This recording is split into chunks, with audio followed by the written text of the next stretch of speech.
IMA ने ethical code of conduct की report की जारी। अनुपालन के लिए शीघ्र ही गठित होगी 15 सदस्यीय अनुशासन समिति। Indian medical association IMA Agra ने समूची चिकित्सा प्रणाली को नैतिकता के दायरे में लाने के लिए कमर कस ली है, ताकि डॉक्टर और मरीज के बीच बढ़ते हुए विवादों, अस्पतालों में भर्ती तोड़फोड़ की घटनाओं तथा डॉक्टर और मरीज के बीच घटते विश्वास को रोका जा सके। इस दिशा में पहला कदम बढ़ाते हुए सोमवार शाम तोता का ताल स्थित आईएमए भवन पर आईएमए की मेडिकल एथिक्स एवं एटिकेट्स कमेटी द्वारा एथिकल कोड ऑफ कंडक्ट के संबंध में आईएमए की रिपोर्ट जारी की गई। एथिकल कमेटी के चेयरमैन डॉक्टर वी.के. खंडेलवाल, सदस्य डॉक्टर मुनीश्वर गुप्ता और डॉक्टर संजय कुलश्रेष्ठ के साथ आईएमए आगरा के अध्यक्ष डॉक्टर ओ.पी. यादव, सचिव डॉक्टर पंकज नगायज, कोषाध्यक्ष doctor Arun Jain, doctor Mukesh Goyal, doctor Deepak Agarwal और डॉक्टर अरविंद यादव ने कोड ऑफ कंडक्ट की रिपोर्ट का विमोचन किया। आईएमए आगरा के सचिव डॉक्टर पंकज नगायज ने बताया कि शीघ्र ही कोड ऑफ कंडक्ट के अनुपालन के लिए 15 सदस्यीय अनुशासन समिति का गठन किया जाएगा। उन्होंने कहा कि चिकित्सा व्यवस्था में नैतिकता के समावेश से कंज्यूमर प्रोटेक्शन एक्ट की आवश्यकता ही नहीं रह जाएगी। अध्यक्ष डॉक्टर ओ.पी. यादव और डॉक्टर वी.के. खंडेलवाल ने संयुक्त रूप से स्पष्ट किया कि कोड ऑफ कंडक्ट की रिपोर्ट में प्रैक्टिस करने वाले डॉक्टर के कर्तव्य और दायित्व, मरीजों के प्रति चिकित्सक के कर्तव्य, एक चिकित्सक की दूसरी चिकित्सक के प्रति जिम्मेदारी, डॉक्टर और फार्मास्यूटिकल इंडस्ट्री के बीच नैतिकता पूर्ण आचरण, अस्पतालों और मरीजों के बीच नैतिक व्यवहार के अलावा चिकित्सकों और अस्पतालों के बीच नैतिक व्यवहार के लिए गाइडलाइंस दी गई हैं। रिपोर्ट में अत्यधिक विज्ञापन, इन हाउस फार्मेसी और कमीशन खोरी को अनैतिक कृत्य बताया गया है। यही नहीं, प्रैक्टिस करने वाले डॉक्टर्स के बीच नैतिकता को मेंटेन करने, अनैतिक कृत्यों की शिकायत करने और फिर उनके निवारण की दिशा में भी नियमावली दी गई है। सर्वप्रथम मैं आप सभी लोगों का अभिनंदन करता हूं कि आज आईएमए के द्वारा जो ये प्रेस कॉन्फ्रेंस आयोजित करी गई है उसमें आप लोग आए। आज का विषय एक बहुत ही महत्वपूर्ण और बहुत ही गंभीर विषय है। आईएमए ने जब इस वाली कार्यकारिणी ने पदभार संभाला तो ये देखा कि हर जगह एक अविश्वास का माहौल धीमे धीमे पनपता जा रहा है। चिकित्सकों और मरीजों के बीच के संबंध कहीं ना कहीं पे कुछ ना कुछ धूमिल हो रहे हैं और बहुत सारी शिकायतें भी निकल के आई कि जहाँ पे ऐसा लगा हम लोगों को कि आत्मावलोकन बहुत आवश्यक है और उसको रोकना बहुत ज़रूरी है। निरंतरता चलते रहना ही जो है वो किसी भी संगठन को जीवित रखता है। ठहरा हुआ पानी भी सड़ जाता है। इसीलिए हम लोगों ने एक IMA medical ethics and etiquettes committee का गठन किया। इस कमेटी में आगरा के 5 प्रख्यात चिकित्सकों को लिया गया जिनको कि बहुत ही ज़्यादा अनुभव है चिकित्सा क्षेत्र का, और इसमें चेयरमैन डॉक्टर वीरेंद्र खंडेलवाल साहब, सदस्यों में डॉक्टर संजय कुलश्रेष्ठ साहब, डॉक्टर मुनीश्वर गुप्ता जी, डॉक्टर एस.के. कालरा साहब और डॉक्टर भूपेंद्र आहूजा साहब। इन लोगों को लेकर के ये एक कमेटी बनाई गई और ये कहा गया कि एक कोड ऑफ एथिक्स जो है वो आईएमए जनरेट करे। ये एक ऐसा कोड ऑफ एथिक्स है जो कि सभी को एक सैद्धांतिक रूप से एक आदर्श चिकित्सक बनाने में सहायक करेगा। और धीमे धीमे फिर ये तैयारी हुई। आईएमए ने, इसकी कार्यकारिणी ने इसको पास किया, फिर जनरल हाउस ने इसको पास किया और आज हम पब्लिक के सम्मुख इस कोड को प्रस्तुत करते हैं आप लोगों के माध्यम से। इस कोड की विशेषता यह है कि इसमें यह बताया गया है कि चिकित्सकों को कैसे बर्ताव और बिहेव करना चाहिए, मरीजों को कैसे बर्ताव और बिहेव करना चाहिए, चिकित्सकों और मरीजों के संबंध कैसे होने चाहिए, चिकित्सकों और अस्पतालों के संबंध कैसे होने चाहिए, और कुछ जो ऐसी प्रैक्टिसेस आ गई हैं जिससे कि चिकित्सा या मरीज और चिकित्सकों के बीच के संबंध बिगड़ते हैं, उनको रोका जाए, उनको सही किया जाए। और इस कोड ऑफ एथिक्स को जनरेट करने के बाद ये हमने सभी अपने चिकित्सकों को गाइडलाइंस दी हैं कि इनको वो अक्षरशः फॉलो करने का प्रयास करें।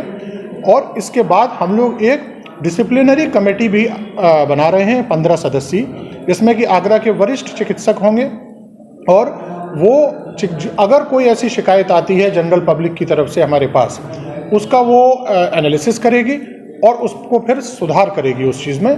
जो चिकित्सक हमारे आईएमए के हैं उनको हम लोग ये निर्देशित करेंगे कि ऐसी गलतियां आगे ना हो, और अगर किसी मरीजों ने इस तरह का कुछ ना कुछ हरकत करी है कि जो चिकित्सकों की छवि को धूमिल कर रहा है, तो उन लोगों को भी बिठा के हम लोग ये समझाएंगे, जिससे कि एक शहर में एक बहुत ही सुमधुर वातावरण तैयार हो और चिकित्सकों और मरीजों के बीच में संबंध जो है फिर से प्रगाढ़ता और माधुर्य के साथ पूर्ण हो। है क्या है सर? क्या वाकई में सर जो रिश्ते और डॉक्टरों के बीच जो पहले थे कि वो हो पाएंगे सर, जो आपके समय में थे सर? क्यों नहीं होंगे? समय के साथ सब कुछ होता है। बीच में खराब समय आया है, फिर अच्छा करने की कोशिश कर रहे हैं कि भाई कैसे किन चीज़ों की वजह से ये मतभेद पैदा हुआ है। कुछ बातें ऐसी हो सकती हैं कि जो डॉक्टर के पार्ट पर ठीक करनी है उनसे शुरुआत करेंगे, क्योंकि हम आईएमए डॉक्टर्स का संगठन है। जनता जो सही मायने में जो इलाज करा रही है वो तो बहुत इंडिविजुअल तरीके से आती है। कभी कभी किसी मोहल्ले से कोई एक मरीज आएगा, लेकिन डॉक्टर्स आपस में बैठकर यह बात तय करें कि हम लोगों की कहाँ गलती हो रही है। कोड ऑफ एथिक्स का मतलब ये है कि हम लोग अपने पार्ट पर सुधार शुरू करें, जिसके कारण मान लीजिए अविश्वास पैदा हो रहा है। कभी कभी कुछ चीज़ें बहुत महंगी दिखाई देती हैं, उनको सही तरीके से जैसा डॉक्टर अरुण ने बताया एक्सप्लेन भी करें कौन सी चीज़ में कैसे कैसे कितने कितने बड़े खर्चे हैं। तो इन सब चीज़ों में डॉक्टर अपनी तरफ से ये पहल करें कि इलाज में ट्रांसपेरेंसी कैसे आए, जो इतनी मेहनत से डॉक्टर कुलश्रेष्ठ ने बिल्कुल सही, जैसे कि अब किसी मरीज को चीज़ें हैं इसमें जो इतनी मेहनत की है डॉक्टर खंडेलवाल और ये लोग सभी लोगों के अनेक मीटिंग के बाद ये बात निकल के आई है कि भाई क्या तरीका होता है। जैसे मान लीजिए किसी एक्सपर्ट को बुलाना है, मान लीजिए एक फिजिशियन के अंडर में मरीज भर्ती है और उसमें किसी एक्सपर्ट को न्यूरोलॉजिस्ट को बुलाना है या नेफ्रोलॉजिस्ट को बुलाना है, तो उसके चार्जेस किस प्रकार से ठीक होके जाए, तब भी वो ऐसा नहीं महसूस करे कि वो लुट गया। भाई डॉक्टर तो हर हालत में अपना मरीज बचाने की कोशिश करता है, लेकिन उसके साथ साथ सामान्य अर्थव्यवस्था जो है उसके हिसाब से उसका रोक लगनी चाहिए। ये नहीं कह रहा मैं, क्वालिफाइड डॉक्टर्स को जहाँ पर। हाँ सर बताएं किस तरह की आज ये प्रेस कॉन्फ्रेंस? नमस्कार, मैं डॉक्टर अरुण जैन, कोषाध्यक्ष आईएमए आगरा। सबसे ज़्यादा एक ज़रूरी है कि दिन पे दिन जो स्तर पब्लिक का और समाज का गिरता जा रहा है, उससे हमारा आईएमए और हमारे डॉक्टर भी अछूत नहीं है। एक अविश्वास पैदा हो रहा है मरीज और डॉक्टर के बीच। ये एक कड़ी को सुलझाने का एक पहल है आईएमए आगरा का, बहुत ही अच्छा पहल है। 90% जो हमने देखा जो केसेस आते हैं उसमें कहीं ना कहीं कम्युनिकेशन गैप, यानी कि आपसी संवाद जो है वो मरीज और डॉक्टर के बीच में ये नहीं हो पाता है न। तो ये एक एथिकल कमेटी बनाई गई है डॉक्टर्स को बताने के लिए कि क्या क्या कोड ऑफ कंडक्ट होना चाहिए, और साथ में एक डिसिप्लिनरी कमेटी बनी जाएगी जो इस पर एक्शन लेगी। काफ़ी हद तक हम इस विवाद को जो मरीज और डॉक्टर के बीच में होता है उसको सुलझा सकते हैं। एक गलत फहमी कई बार मरीज पाल लेता है डॉक्टर के खिलाफ या हॉस्पिटल के खिलाफ, उसको एक्सप्लेन करना, उसको एक समय देना एक बहुत ज़रूरी है। चिकित्सक जो होता है काफ़ी व्यस्त होता है और वो इस व्यस्तता के कारण मरीज को शायद ब्रीफिंग नहीं कर पाता है और उससे गलतफहमी पैदा होती है और उत्तेजना पैदा होती है और वो एक गलत रूप धारण कर लेती है। अगर कुछ समझदार लोग आपस में दोनों साइड के बैठ के उस मुद्दे पे वार्तालाप करें तो मैं समझता हूँ काफ़ी हद तक हम इन चीज़ों से बच सकते हैं और अनावश्यक जो मरीज की भागदौड़ होती है उसकी आफ्टर इफेक्ट्स होते हैं उनसे हम बच सकते हैं। यही एक मकसद था हमारी कमेटी बनाने का और लोगों के माध्यम से पब्लिक से हम आग्रह करेंगे कि कृपया क्वालिफाइड चिकित्सक के पास ही जाके इलाज करवाएं। वहाँ आपको प्रॉपर सेटिस्फेक्शन भी मिलेगा, अच्छा इलाज भी मिलेगा, क्योंकि अच्छा क्वालिफाइड डॉक्टर हमेशा अच्छा ट्रीटमेंट करेगा। एक डिसिप्लिन कमेटी का एक रोल होगा, वो एनालाइज करेगी कहीं पे जो पैसे का मुद्दा है वो गलत है या सही है। मरीज को नहीं पता होता कि क्या चार्जेस हैं, लेकिन हाँ जो कमेटी बैठेगी उनके सदस्य बैठेंगे उन्हें पता है क्या चार्जेस हैं और अगर कोई उसके साथ गलत हो रहा होगा तो उसको उसी समय करेक्ट किया जाएगा। इसलिए वहाँ पे मैं कह रहा हूँ गाइडलाइन देंगे। आया है जो मूल उद्देश्य था वो यही था कि जो विगत वर्षों से कुछ वर्षों से जो तलखी आ रही थी, जो मनमुटाव या जो शिकायतें बढ़ती जा रही थी डॉक्टर और मरीजों के बीच में या अस्पताल और मरीजों के बीच में, तो उस पर गंभीर चिंतन किया गया। यूँ तो ये पूरे भारत में ही देखी जा रही है, कहीं पर कम कहीं पर ज़्यादा। पूरे भारत में एक अविश्वास की एक चीज़ पैदा हो रही थी डॉक्टरों और मरीजों के बीच में। पर आगरा आईएमए ने, इस एग्जीक्यूटिव ने थोड़ा सा आगे बढ़ के इसमें कुछ ठोस करने का निर्णय लिया। तो डॉक्टर ओपी यादव जी और डॉक्टर पंकज नायका साहब ने मिलकर कहा कि इस पर कुछ ठोस कार्रवाई की जाए।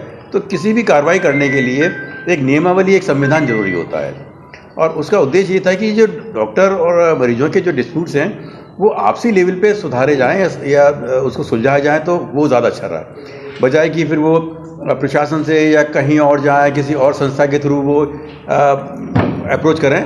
तो ये देखा गया कि आर्बिट्रेशन कह लीजिएगा या आपसी सौहार्द से सुलझाने का एक नया तरीका कुछ सालों से प्रचलन में आया है। आपकी बात बिल्कुल सही है, पर सर अभी चला रहे हैं तो सबसे ज़्यादा छवि तो सर वहीं से खराब होती है। पहले अगर वो सुधारे तब ये सब चीज़ें हाँ तो हाँ, यही सोच के ऐसा था कि देखिए संविधान तो एक नेशनल आईएमए का है प्रगति, हमारा एक संविधान पहले से ही था।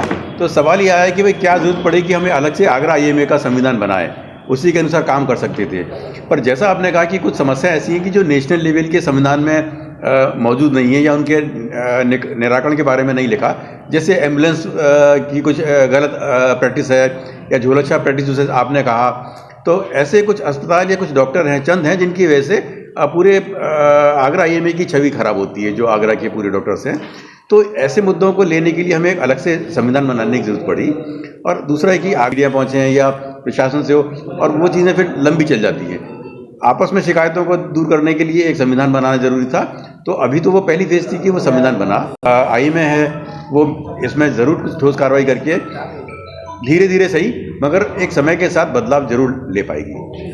महंगी बिजली बिल की समस्या से छुटकारा पाइए, सोलर सिस्टम लगाइए। जी हां, आपके लिए बेहद आसान हुआ सोलर सिस्टम लगवाना। संपर्क करें Amity electronics corporation, Krishna Nagar, Mathura. जैसा कि मैंने आपको बताया कि भाई इसका ROI 25% है, यानी 25% का रिटर्न है। इसके हिसाब से देखा जाए तो जो लागत आप लगा रहे हैं वो लागत आपकी 4 साल में निकल आएगी।